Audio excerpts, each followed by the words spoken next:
খুনের দায়িত্ব তারেক জিয়াকে গ্রহণ করতে হবে। এই খুনের দায়িত্ব মির্জা ফখরুলকে গ্রহণ করতে হবে।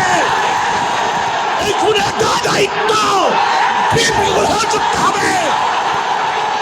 এই খুনের দায়িত্ব প্রত্যেক প্রশাসন গ্রহণ করতে হবে। এক আবু সাইদের হত্যায় আওয়ামী লীগের মসনদকে ধ্বংস করে ফেলেছে। লিখে রাখো, 100 হত্যায় বিএনপির মসনদ হয়ে গেছে।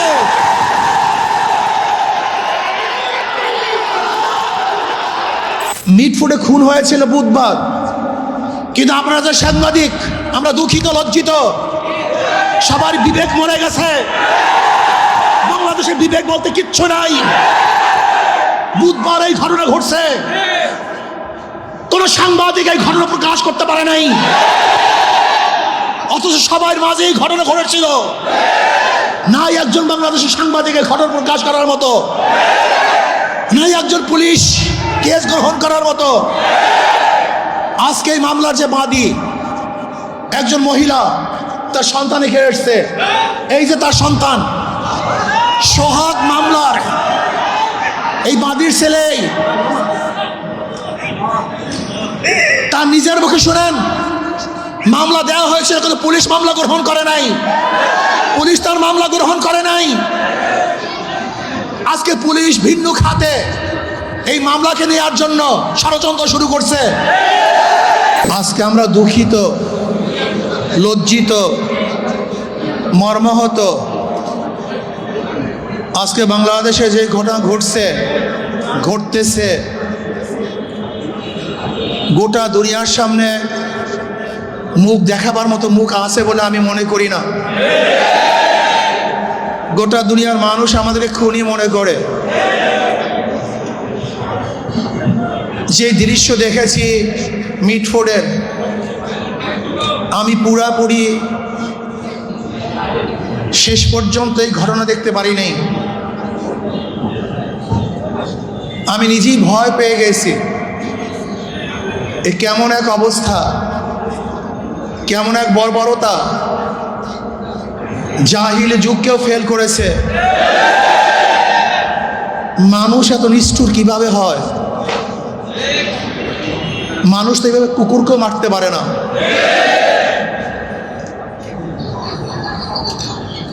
কয়েকদিন আগে ভোলা তজিমুদ্দিনে স্বামীকে বেঁধে রেখে গণহারে তার স্ত্রীকে ধর্ষণ করেছে। বগুড়ায় মেয়ে বিবাহ দিবে না, শুধু এতটুকুর জন্য তার বাবাকে হত্যা করেছে। আজকে চাঁদা না দেওয়ার কারণে মার সামনের থেকে যুবককে তুলে এনে হত্যা করা হচ্ছে। আজকে বাংলাদেশের অবস্থাটা কি? মানুষ কেন রাজনীতি করে? রাজনীতি করা উচিত ছিল, উদ্দেশ্য ছিল মানুষকে শান্তি দেয়া, মানুষকে মুক্তি দেয়া, মানুষের নিরাপত্তা প্রদান করা, মানুষের সাহায্য সহযোগিতা করা। অথচ আমরা রাজনীতি নামে কি করতেছি? খুন, ধর্ষণ, দখলদারি, জুলুম, অত্যাচার, অবিচার। এমন কোনো হীন খারাপ কাজ নাই যে আমরা করছি না রাজনীতির নামে। আমরা কি দেখি? যখনই চাঁদা ধরা পড়ে বহিষ্কার করা হয়। বিএনপি পর্যন্ত 3000-এর উপরে বহিষ্কার করেছে। কিন্তু আমি সাংবাদিক বন্ধুদেরকে প্রশ্ন করতে চাই, আমি জনগণের কাছে প্রশ্ন রাখতে চাই, এই বহিষ্কারই কি তাদের চাঁদা ফিরছে? দখলদারি ফিরছে? খুন ফিরছে? তার মানে বহিষ্কার কিছু না, আইওয়াশ, লোক দেখানো এক নিয়ম। তারা কি বলে? ব্যক্তি দোষ করলে দল সেই দোষের দায়িত্ব গ্রহণ করবে না। আমি মনে করি আওয়ামী লীগ, বিএনপি দুর্নীতি ফ্যাক্টরি,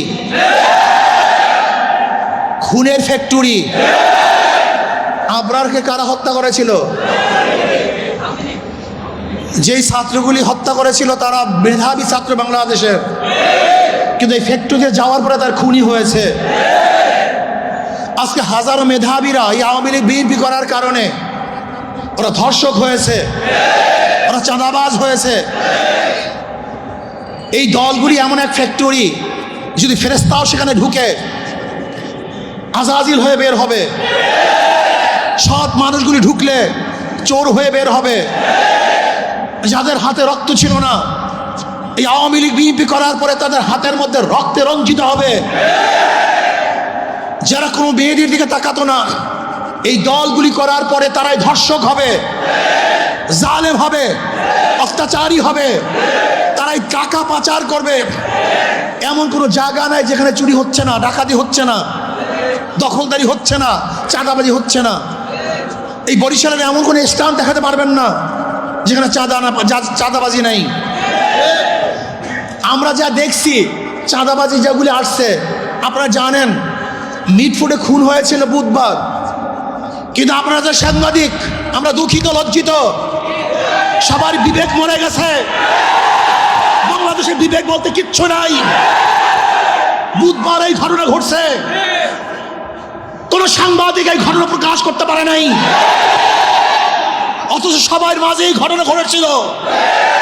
নাই একজন বাংলাদেশের সাংবাদিক এই ঘটনা প্রকাশ করার মতো, নাই একজন পুলিশ কেস গ্রহণ করার মতো। আজকে এই মামলার যে বাদী, একজন মহিলা, তার সন্তান এখানে এসছে। এই যে তার সন্তান, সোহাগ মামলার এই বাদীর ছেলে, তার নিজের মুখে শুনেন মামলা দেওয়া হয়েছে, কিন্তু পুলিশ মামলা গ্রহণ করে নাই, পুলিশ তার মামলা গ্রহণ করে নাই। আজকে পুলিশ ভিন্ন খাতে এই মামলাকে নেওয়ার জন্য ষড়যন্ত্র শুরু করছে। সব জায়গায় চাঁদাবাজি, শরিয়াতপুর বাস সব বন্ধ, শুনলাম আজকে তাদেরকে বহিষ্কার করা হয়েছে। অথচ আজকে আপনারা দেখেছেন প্রেস ব্রিফিংয়ে, সাংবাদিক সম্মেলনে ঊর্ধ্বতন কর্মকর্তাদের কাছে বারবার জানানো হয়েছে, কিন্তু না, যতক্ষণ পর্যন্ত সব জায়গায় প্রচার না হয়েছে ততদিন পর্যন্ত বহিষ্কার করা হয় নাই। চাঁদা নিলে পুরস্কার, ধরা পড়লে বহিষ্কার, ভাইরাল হলে গ্রেফতার। কি ভেবেছেন বাংলাদেশের মানুষ বোকা? আজকে আমাদেরকে জিম্মি করে ফেলছে। দল এই খুনের দায় দায়িত্ব গ্রহণ করবে না। আমি স্পষ্ট ভাষায় বলতে চাই, এই খুনের দায় দায়িত্ব তারেক জিয়াকে গ্রহণ করতে হবে। এই খুনের দায় দায়িত্ব মির্জা ফখরুলকে গ্রহণ করতে হবে। এই খুনের দায় দায়িত্ব বিএনপি গ্রহণ করতে হবে। এই খুনের দায় দায়িত্ব প্রত্যেক প্রশাসন গ্রহণ করতে হবে।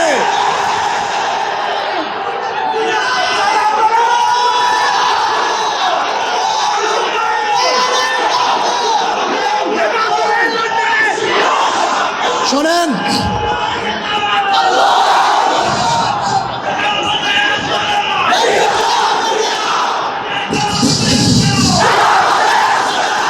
আমি মনে করি অবৈধ সন্তান জন্ম হওয়ার আগেই তার মৃত্যু কামনা করে।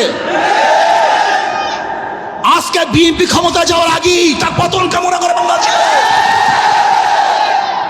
বাংলাদেশের মানুষ চায় না এই চাঁদাবাজ, দখলদার, খুনি, ধর্ষক, জালেমের গোষ্ঠী বাংলাদেশের মাঝখানে বসো। বাংলাদেশের জন্য আমি ঘুমাতে পারি নাই। ওই দৃশ্য দেখ, আল্লাহর কসম, আমি শুধু ওই দৃশ্যই আমার চোখের সামনে ভাসছিল। আমি বিশ্বাস করতে পারি নাই মানুষ শুধু জালেম কিভাবে হয়, এত অত্যাচার কিভাবে হয়।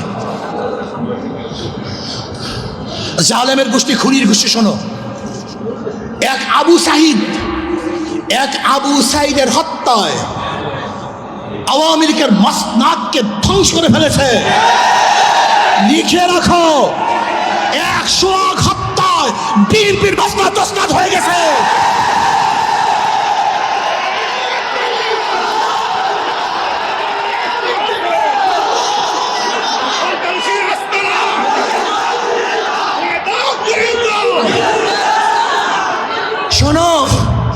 তোমরা ভেবেছ গুম হত্যা মামলা বিএনপি ক্ষমতায় আসবে, এই ভয়ে তোমার সামনে সামনে মাথা নত করবে।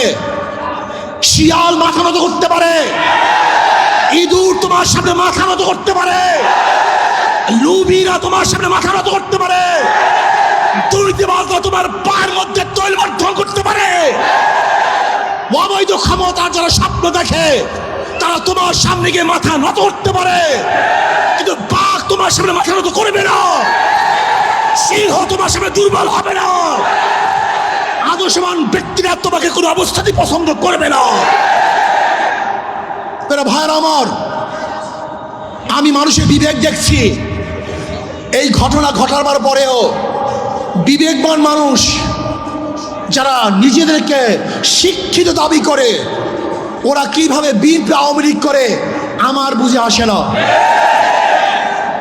ওরা শিক্ষিত নয়, ওরা জ্ঞান পাপী। জ্ঞান পাপী ছাড়া এই দুর্নীতিবাজ ধর্ষক খুনিদের সাথে কোনো মানুষের সম্পর্ক থাকতে পারে না। আমি মনে করি এই আওয়ামী লীগ বিএনপি যারা করে তারা সবাই ধর্ষকের সমর্থক, খুনের সমর্থক, চাঁদা সমর্থক, দখলদারি সমর্থক। কোনো ভদ্র মানুষ যাদের মধ্যে ভদ্রতা আছে, আদর্শবান যারা আদর্শ লালন করে, যারা জাতিকে মুক্তি দিতে চায়, এই বাংলাদেশকে গোটা দুনিয়ার সামনে উঁচু করতে চায়, তারা কোনো অবস্থাতে আওয়ামী লীগ বিএনপি করতে পারে না।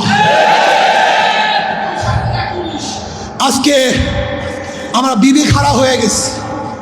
যারা সাংবাদিক তারা বিবেক হারা, যারা বুদ্ধিজীবী বিবেক হারা, যারা প্রশাসক বিবেক হারা। এই বাংলাদেশকে নতুনভাবে করতে হবে, মানুষকে আদর্শবান করতে হবে। আমাদের উপায় নেই, পচে গেছি আমরা, আমরা দুর্গন্ধযুক্ত, আমরা নষ্ট। এদের সাথে যারা মিলবে তারা দুর্গন্ধযুক্ত হয়ে যাবে, সংক্রমণ ব্যাধি হয়ে গেছে। এই দলগুলির মধ্যে যারা থাকে, যারা আসছে, একজন ভালো আদর্শ নিয়ে বের হতে পারে নেই। আমার যুবক বন্ধুকে বলবো, আদর্শবান হও, নীতিবান হও। এই দেশকে বিনির্মাণ করতে হবে, এই দেশকে গড়তে হবে, মানুষকে আশ্রয় দিতে হবে, জুলুম মুক্ত দেশ করতে হবে, চাঁদা মুক্ত দেশ করতে হবে, সন্ত্রাস মুক্ত দেশ চাই। সেই দেশের মধ্যে সন্ত্রাস থাকবে না, চাঁদাবাজি থাকবে না, জুলুম থাকবে না, অত্যাচার থাকবে না, অবিচার থাকবে না, আমার মেয়েরা ধর্ষিত হবে না, চাঁদা দিয়ে কার ব্যবসা করতে হবে না। এরকম দেশের জন্য চেষ্টা করো, সাধনা করো। ইনশাআল্লাহ ইসলামী আন্দোলন বাংলাদেশ পারবে এই দেশকে একদিন শান্তি দিতে, মুক্তি দিতে। আলহামদুলিল্লাহ ইসলামী দলগুলো ঐক্য হচ্ছে। আশা করি ইনশাআল্লাহ যদি ইসলামের নামে একটা বাক্স আমরা দিতে পারি, তাহলে বেঈমানরা বুঝবে, খুনিরা বুঝবে, ধর্ষকরা বুঝবে, চাঁদাবাজরা বুঝবে কত ধানে কত চাল। বারবার ঘুঘু তুমি খেয়ে যাও ধান, এবার ঘুঘু তোমার যাবে যে প্রাণ। বারবার বাংলাদেশের মানুষকে ধোঁকা দিয়েছ, ৯-৬ বুঝিয়ে ভোট গ্রহণ করেছ। এবার বাংলাদেশ এখন সচেতন হয়েছে, চাঁদাবাজদেরকে আর মানুষ ভোট দিবে না।